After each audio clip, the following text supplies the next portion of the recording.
cette montagne, je parlais encore de la prière quand l'homme Gabriel que j'avais vu précédemment dans une vision s'approcha de moi d'un vol rapide, mais au moment d'offrir l'offrande, il me dit, il m'instruisit, il s'attendait avec moi, il me dit, Daniel, je suis venu maintenant pour t'ouvrir ton intelligence. Lorsque tu as commencé à prier, la parole est sortie. Je viens pour te l'annoncer. Car tu es bien-aimé, sois attentif à la vision. Alléluia. Amen.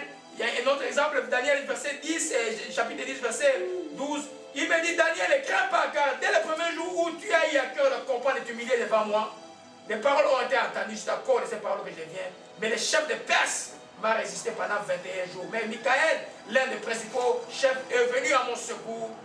Je sais et je suis demeuré là auprès du roi des Perses. Qui est ce roi des Perses? C'est Satan. L'homme de Dieu a commencé à prier. Gabriel qui amène les réponses de Dieu. Vous savez qui a annoncé à Marie la nouvelle de la naissance de Jésus? C'est Gabriel. Amen. Qui a annoncé à Zacharie la naissance de Jean-Baptiste? C'est Gabriel. Il venait annoncer la bonne nouvelle, comme il nous donne des révélations encore aujourd'hui. Amen. Mais il était bloqué au niveau du ciel par les rois des Perses qui est Satan.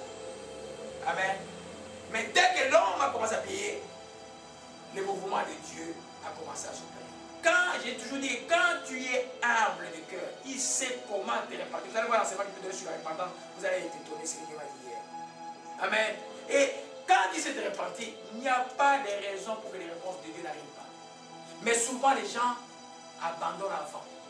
Daniel n'a pas abandonné, il a continué à prier jusqu'à ce que, par la force de la prière, le mouvement des anges, les anges trouvent leur force pendant que nous prions. Et il a traversé le deuxième ciel, l'ange est arrivé lui annoncer la bonne nouvelle. Amen. J'étais pour vous citer qu'il y a trois ciels au-dessus de nous, le ciel atmosphérique que vous voyez, le ciel où règne Satan, le principauté de domination, et puis le trône de Dieu qui est au troisième ciel où Paul était en vision, en révélation.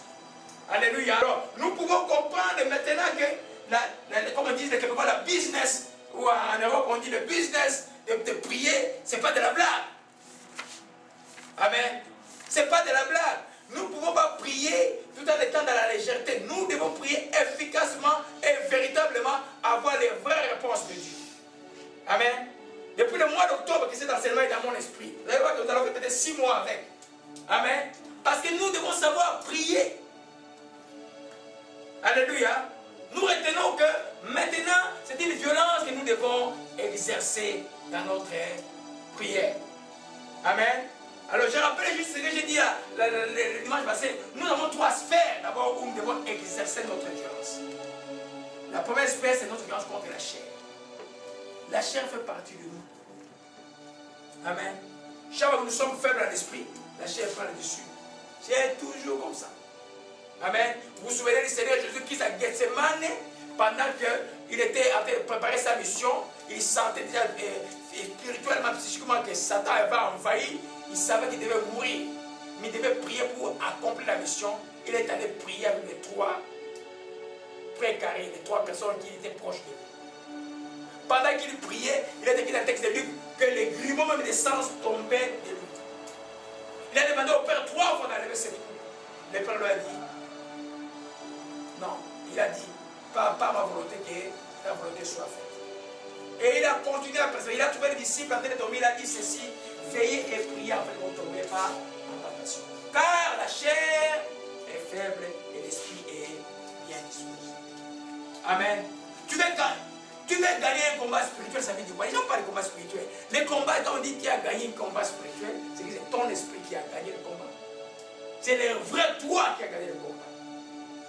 Parce que l'esprit est toujours disposé, mais la chair est faible. La chair enveloppe l'esprit et étouffe l'esprit. L'esprit ne peut pas éclore. Et tu peux avoir des victoires spirituelles. Alléluia. Alors, nous comprenons bien maintenant que si le Seigneur a dit de veiller et prier, en prier vous ne tomberez pas en tentation. Qu'est-ce que tu tombes en tentation? Quand tu tombes en tentation, qu'est-ce que tu... C'est la chair. Amen. Amen. Nous, quand nous veillons, nous tenons sur notre main, nous allons passer en détail après, mais priez, nous parlons pas de la prière aujourd'hui. La chair n'aura pas. Quand tu sais prier, ta chair ne peut pas avoir de prière. Parce que la vraie prière commence toujours par une réelle repentance devant Dieu. Vous avez vu Daniel, il a commencé par quoi? Une repentance. On va voir beaucoup de types de prières dans la Bible. Parce que j'aimerais vraiment que les enfants de Dieu sachent en 2011 comment prier réellement. Alléluia. Amen. Amen. Donc, notre première violence, nous l'exerçons contre la chair. Amen. Parce que la chair est faible. Elle est en nous. Mais nous la justifions. Quand nous marchons sur l'esprit, nous détruisons la chair. Alléluia. Quand tu es vraiment dans une vie de prière, la chair n'a pas de pouvoir. Amen. Satan va venir tenter comme il a tenté. Si la Bible nous montre que pendant que Jésus était en jeûne de 40 jours et 40 nuits, Satan l'a tenté. Ça signifie que toi, que tu sois en jeûne ou pas, Satan peut te tenter. Mais le plus important, tu saches comment lutter dans la prière. Jésus a prié en répondant par la parole de Dieu. Ça, c'est les choses qu'on va voir peut-être dans un mois. Alléluia. Amen. Amen. Donc, je répète, c'est seulement dimanche passé, j'ai écrit rapidement. Et notre second ennemi, c'est contre les mondes. Amen. L'esprit du monde, comme je dis, alors on fait rapidement dans Omashikaya. Dans, je prenais un Jean, et 1 Jean 2, verset 15 à 16. C'est remettre de lire cela rapidement. 1 Jean 2, verset 15 à 16. 1 Jean 2, oui. verset 15 à 16. Je lis au nom du Seigneur. Amen. N'aimez point le monde, ni les choses qui sont dans le monde. Si quelqu'un aime le monde, l'amour du Père n'est point en lui.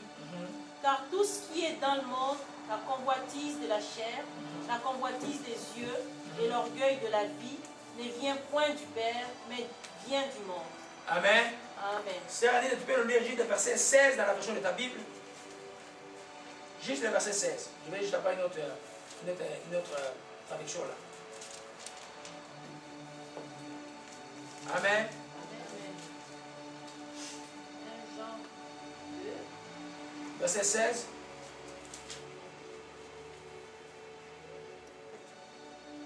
En effet, voici ce qui appartient au monde. La volonté de satisfaire ses propres désirs, de posséder ce que l'on voit, ainsi que l'orgueil fondé sur les biens terrestres. Eh bien, tout cela vient non pas du Père, Lentement mais du encore. monde. Lentement, le verset 16. La volonté de posséder tout ce que...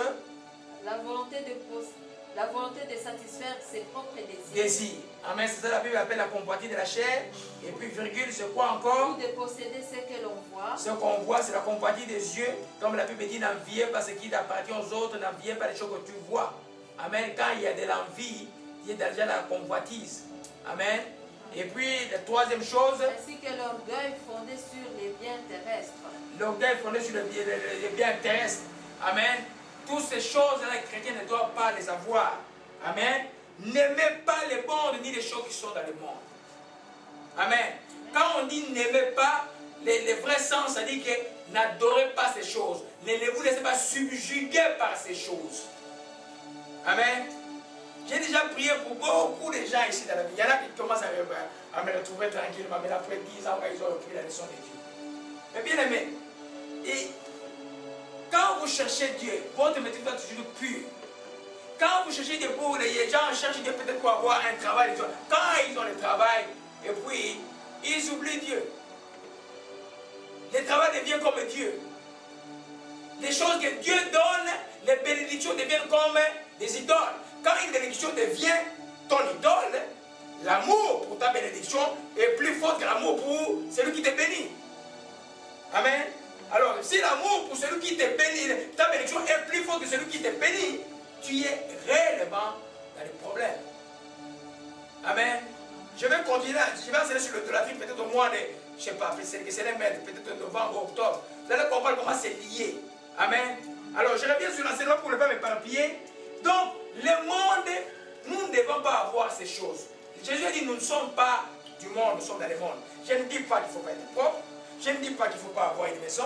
Je ne dis pas qu'il ne faut pas avoir une auto.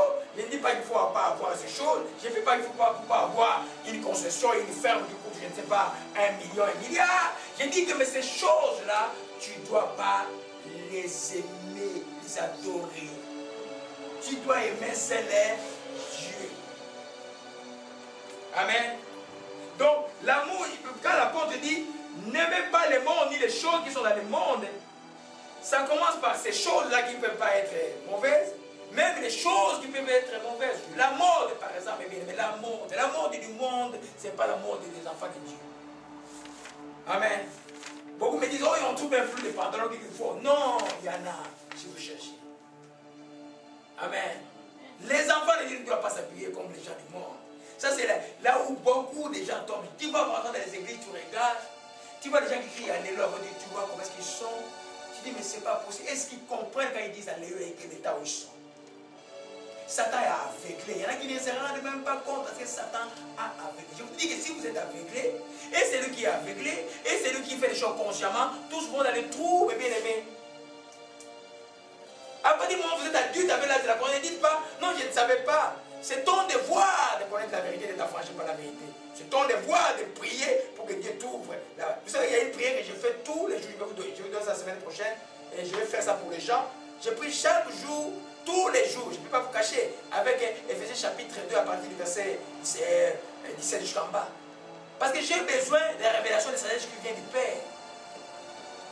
Alléluia. Donc, le monde, nous devons haïr tout ce qui est dans le monde. Les raisonnements du monde. La façon de regarder les choses du monde.